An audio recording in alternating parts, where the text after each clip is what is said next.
Hello everyone, welcome you all at Lokesh sir unlimited study zone. कुछ ही derivation बचे हुए हैं, चैप्टर एंड चल रहा है और अब आइए देखते हैं। एक डेरिवेशन लिखिए, प्रत्यावर्ती धारा के लिए शक्ति ज्ञात कीजिए। एवरेज पावर, औसत शक्ति। किसी प्रत्यावर्ती धारा परिपथ के लिए औसत शक्ति ज्ञात कीजिए। किसी प्रत्यावर्ती धारा परिपथ के लिए औसत शक्ति ज्ञात कीजिए। ओके, तो औसत शक्ति का फार्मूला होता है पी एवरेज बराबर V R M S into I R M S into cos of phi. P average equal to V R M S into I R M S into cos of phi. प्रत्यावर्ती परिपथ में औसत शक्ति,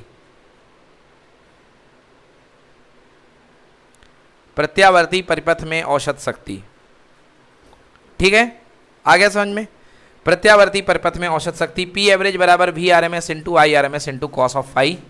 अब आपको निकालना है औसत शक्ति क्या होगी। तो देखिए भाई साहब, आपके पास में मान लीजिए कि कोई प्रत्यावर्ती परिपथ दिया हुआ है। ओके, कैसा भी है उससे अपन को मतलब नहीं है। यहाँ पर आपने वोल्टेज लगाया, अल्टरनेटिंग वोल्टेज V बराबर V naught sine omega T. हाँ या ना भाई, कुछ भी होगा, करंट या तो 5 डिग्री फेज एंगल आगे होगी या 5 फेज एंगल क्या होगी, पीछे होगी। तो करंट के लिए मैं आपका समीकरण लिख देता हूं। करंट की जो एक्सप्रेशन बनेगी वो क्या बनेगी, I बराबर I naught sine omega T plus या माइनस फाई, जो लेना हो ले लो। इस पर्टिकुलरली एग्जाम्पल में मैं I naught pi omega T minus phi ले लेता हूं। आप कहोगे सर प्लस ले लो, कोई फर्क पड़ने वाला नहीं, प्लस ले लो चाहे माइनस ले लो, फर्क नहीं पड़ेगा। अब आप बोलोगे सर समान फेज में हुई तो, अरे समान फेज में हुई तो फाई बराबर क्या रख दोगे, जीरो। क्या रख दोगे, जीरो। तो कुछ लेके चलोगे तो बाद में फाई बचा रहेगा। अब शुरू से ही जीरो कर दिया, मतलब आपने क्या कर दिया, पक्षपात कर दिया। हाँ या ना, शुरू से ही आपने फाई बराबर जीरो कर दिया, मतलब आपने क्या कर दिया, पक्षपात। मतलब फिर आपको बनाना पड़ेगा प्योरली प्रतिरोधीय सर्किट। हाँ या ना, क्योंकि वी जीरो साइन ओमेगा के लिए आई जीरो साइन ओमेगा टी किसके लिए होता है, प्योरली प्रतिरोधीय परिपथ। हाँ या ना। तो भाई साहब अपन सारी परिस्थिति लेकर के चलते हैं। I naught sine omega T minus five लो या I naught sine omega T plus five लो। कुछ बुक में आपको माइनस फाइव मिलेगा, कुछ बुक में आपको प्लस फाइव मिलेगा। आई बात समझ में ना भाई, कुछ भी लगा अंदर, एल लगा, सी लगा, आर लगा, जो लगा दो, कुछ भी लगा है। हम कहते कुछ भी लगा है, वो देखा जाएगा। वो उसकी जिम्मेदारी किसकी, फाई की। किसकी है, फाई की। अगर मैं आर लगा देता, लड़ पड़ते अपन कि भाई साहब यहाँ पे फाई लगा है तो उसको जीरो कर दो। हाँ या ना, इसलिए मैंने भैया खाली छोड़ दिया था कि इसके अंदर कुछ लगा है, एक सर्किट लगा हुआ है ना। इसलिए बुक में डायग्राम भी नहीं बना है, क्या लगा हुआ है ना। हाँ, आई करंट के केस में हाँ बिल्कुल सही बात है। माइनस लिए तो क्या लगा है, एल लगा है। प्लस ले लोगे तो क्या लगा है, सी लगा है। समझ में आ गया ना। तो एक कुछ तो लेना पड़ेगा, प्लस या माइनस कुछ तो लेना पड़ेगा। समझ में आया ना। चलो ये लेकर के चल रहे हैं।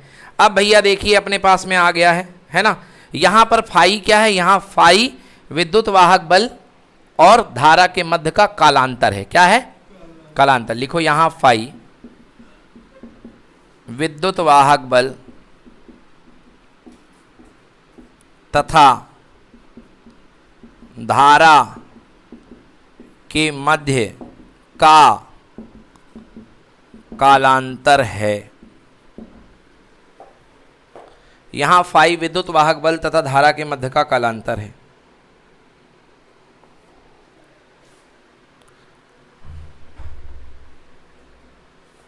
ठीक है भाई साहब। तात्क्षणिक शक्ति P बराबर, देखो बेटा किसी पल की शक्ति V बराबर वी टी, उसी समय टी इंस्टेंट पे, टी क्षण पे, इंटू कितना, आई टी। तात्क्षणिक शक्ति बराबर we T into I T. But मैंने बता रखा अपन V को यहाँ क्या बोलते हैं, कैपिटल V, और इसको क्या बोलते हैं समय के ही फलन। बट अपन वी आई बोलते हैं कि नहीं बोलते। चलो भाई साहब मान रख दो, V बराबर हो गया V naught sine omega T, बोलो हाँ, into I naught sine omega T. या तो माइनस फाइव या तो प्लस फाइव, पर्टिकुलरली यहाँ पर क्या ले रखा है, माइनस फाइव। भाई अब प्योर टिग्नोमेट्री लगने वाली है। क्या लगने वाली है, प्योर टिग्नोमेट्री आपकी लगने वाली है भाई साहब। तो अब यहाँ पर प्योर टिग्नोमेट्री अपन लगाएंगे। देखिए क्या करेंगे, वी नॉट साइड ले लो, आई नॉट साइड ले लो, टू का भाग दे दो। टू का क्या दे दो, भाग, और यहाँ टू का multiply two sign omega T sign omega T minus कितना, आया समझ में? ये आ गया P बराबर V naught upon I naught, V naught I naught upon 2। बेटा 2 sine A sine B, 2 sine A sine cos A minus B minus cos A plus B का फॉर्मूला होता है। लिख लो, cos of A minus B minus cos A plus B बराबर होता है कितना, 2 sine A sine B. Mishra समझ में नहीं आया? 2 साइन ए साइन बी बराबर cos A minus B minus cos, तो cos of A minus B यानी ओमेगा टी माइनस का ओमेगा टी प्लस का कितना, phi, cos A minus B minus cos A plus B, omega T plus omega T minus phi. बोलो हाँ, bracket बंद, हाँ या ना? ओमेगा टी से ओमेगा टी कैंसिल, तो भैया V naught upon I naught by कितना, 2। यहाँ पे आ गया कॉस फाई, बोलो हाँ या ना? Minus cos 2 omega T minus phi, 2 कहाँ आएगा? हाँ, कॉस 2 ओमेगा टी हो जाएगा ना, ये 2 थोड़ा ना बाहर आएगा। बोलो आया समझ में ना? Cos 2 omega T minus phi. तो ये देखिए भाई साहब, ये आपकी आ गई तात्क्षणिक पावर। क्या आ गई? तात्क्षणिक पावर आपके पास आ चुकी है। अब देखो भाई साहब, ये तात्क्षणिक पावर है, आपको निकालना है एवरेज पावर। क्या निकालना है? एवरेज पावर, मतलब एक चक्र की पावर है। कितने चक्र की? एक चक्र की पावर। तो ये आपके पास में तात्क्षणिक पावर आ चुकी है किसी समय t तक। तो पहले इसको नोट कर लो या फोटो ले लो फटाफट, फिर आगे बढ़ते हैं। नोट कर लो या फोटो ले लो जल्दी से, इसको आगे बढ़ते हैं फिर। चलिए देखिए, ये जो पावर आपकी निकली है, ये निकली है तात्क्षणिक पावर। क्या निकली है? तात्क्षणिक पावर। समझ में आया? अब हमको निकालना है औसत पावर, एक चक्र की औसत पावर। क्या है? एक चक्र की औसत पावर। अब देखिए, एक चक्र की औसत पावर लिखो। बच्चों ये बताओ, ये कांस्टेंट है कि नहीं है? कांस्टेंट है कि नहीं है? 2 कांस्टेंट है कि नहीं है? 5 भी क्या है? कांस्टेंट, हाँ या ना? मगर ये बदलाव है, हाँ या ना? कॉस का कोई भी फंक्शन हो, साइन का कोई भी फंक्शन हो, एक चक्र में उसका औसत मान कितना होता है? 0। समझ में आया? तो इसका औसत मान कितना हो जाएगा? 0। अब लिखो एक लाइन,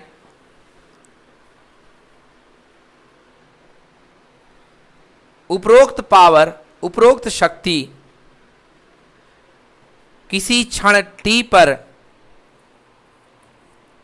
उपरोक्त शक्ति किसी क्षण t पर तात्क्षणिक शक्ति है। क्षण t पर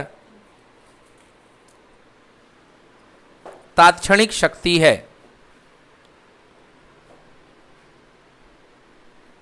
तात्क्षणिक शक्ति है। एक पूर्ण चक्र के लिए, पैराग्राफ चेंज करके, एक पूर्ण चक्र के लिए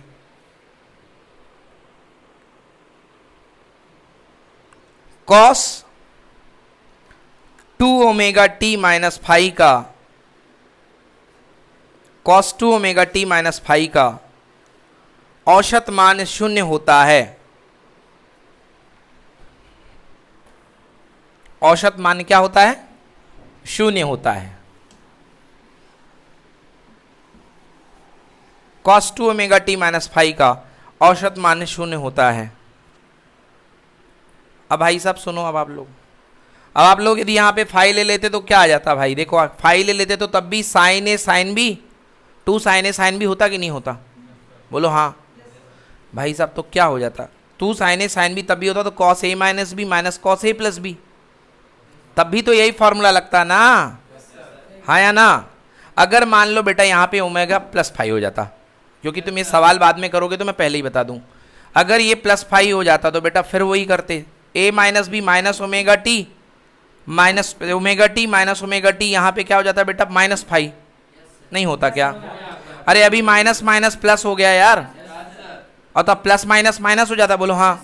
ओमेगा टी तब भी कैंसिल होता, और cos minus phi, cos minus theta बराबर कॉस थीटा, हाँ या ना? यही आता कि नहीं आता? और दूसरे वाले में क्या करते? ओमेगा टी प्लस फाई, हाँ या ना? तो ये 2 ओमेगा टी प्लस फाई हो जाता, हाँ या ना?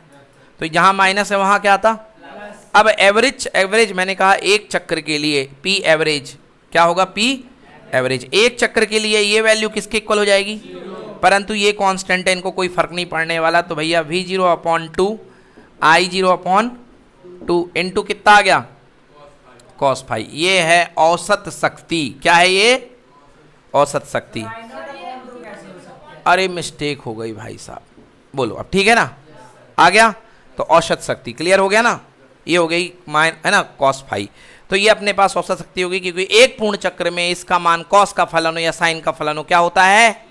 0। कुछ किताबों में इसको अवकलन समाकलन करके कर देगा, बात बराबर है। अब आइए देखते हैं, थोड़ी सी एक लाइन और बढ़ाते हैं बेटा। पी एवरेज बराबर, क्या मैं ऐसा लिख सकता हूं कि नहीं लिख सकता? हाँ या ना? इंटू कितना cos फाई। भैया ये हो गया कितना? VRMS। क्या हो गया? इंटू क्या हो गया? इंटू कितना? लो भाई साहब, ये आ गई शुद्ध धारा की शक्ति। पी एवरेज एक चक्र में धारा की शक्ति, प्रत्यावर्ती धारा की शक्ति। नोट कर लीजिए।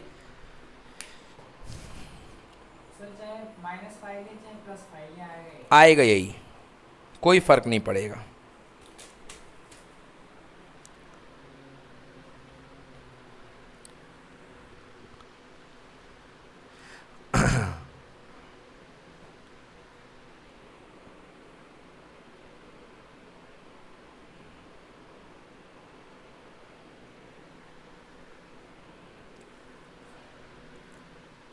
ठीक है, cos फाई जो है इसे बोलते हैं हम शक्ति गुणांक। क्या बोलते हैं बच्चों?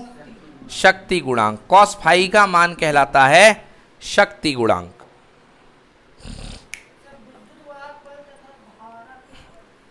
कहां कहां पहुंच गए?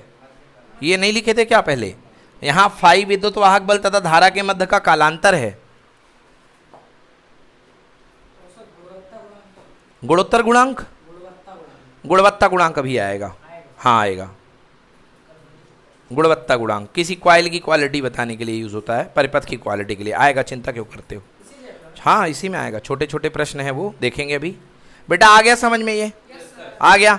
तो भैया औसत औसत औसत शक्ति कितनी होगी? VRMS into IRMS into cos phi. cos phi को क्या बोलते हैं? शक्ति गुणांक। अब ध्यान से देखो, cos फाई का एक और मान मैं आपको निकाल के बता देता हूं। cos फाई का एक और मान बेटा, आपने देखा था एंगल ऑफ फेज, हाँ या ना? Angle of phase. यहां पर क्या चलता था? R। क्या चलता था? R। हाँ या ना? R भूल गए हो तो यहां पे चलता था VR। क्या चलता था?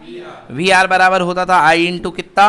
R। और यहां पर चलता था VX। क्या चलता था?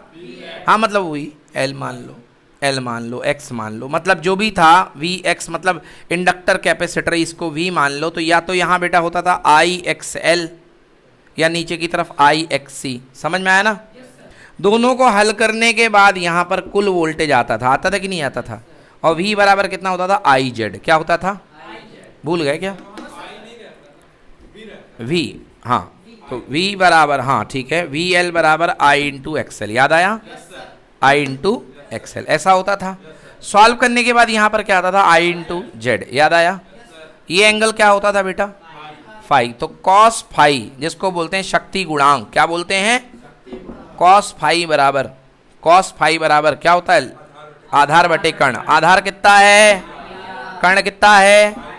आई से आई। लो भाई साहब, cos फाई का मान होता है R/Z। क्या होता है? R/, नोट करो, cos फाई का मान R/Z।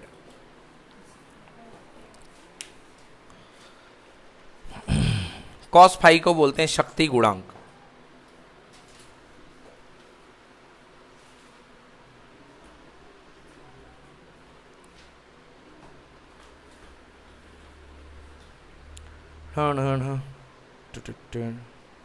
cos phi equal to R/Z।